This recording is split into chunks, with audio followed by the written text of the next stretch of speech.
37-year-old Ashley Altamonte from Baclaran in Parañaque City identifies as a transgender woman, although sex role-wise, she's a top.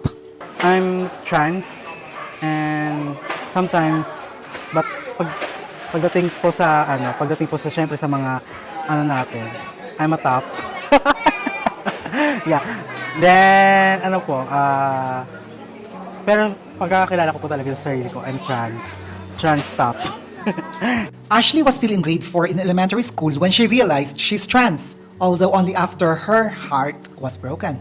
But that was also when she met a person who helped her find her true self. Nung grade 4 po ako, nagkaroon po ako ng jowang babae pa noon. Then, nung nalaman ko po na boyish siya, nalaman ko rin tomboy siya, tapos meron siyang ang babae din. Sumakit po yung puso ko, no? Syempre, ganyan. Nagkakilala po ako na naging best friend ko po ngayon. Sabi niya, kung anong kaya mong ilabas sa kaanyuan mo, ilabas mo. The youngest of 2 kids, Ashley first experienced discrimination at home. Her father and her brother both physically abused her for being LGBTQIA+. This was also why they stopped sending her to school.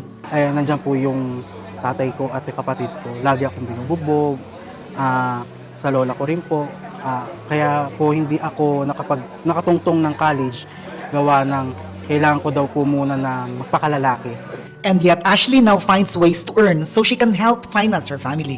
Ngayon po, ginagawa ko, nagtatrabaho po ako para din po sa pamilya ko. Ashley is single now, although she acknowledges that being trans and top adds to the challenge of finding love with a heterosexual man. Wala po akong jowa ngayon, pero after 8 years, nagkaroon po ako ng jowa. Pero syempre, lalaki po yun, mapupusok po sa babae. Hindi po natin maiiwasan yan. Pero kung sabi ko nga po sa kanya, kung saan ka rin po magiging masaya, suportahan na lang kita. Mahirap po makahanap ng mga power top trans, lalo na kung ang gusto ng lalaki is sila yung top. Kasi hindi po sanay ang mga straight, kasi straight po ang mga hindi po sanay ang straight, sila yung kumikilos. For Ashley, young LGBTQIA+ people, particularly transgender women, should value education. Sa mga trans nene ay pagbutihin nyo pag-aaral nyo dahil ang pag-aaral ayan ang susi sa kahirapan ng buhay.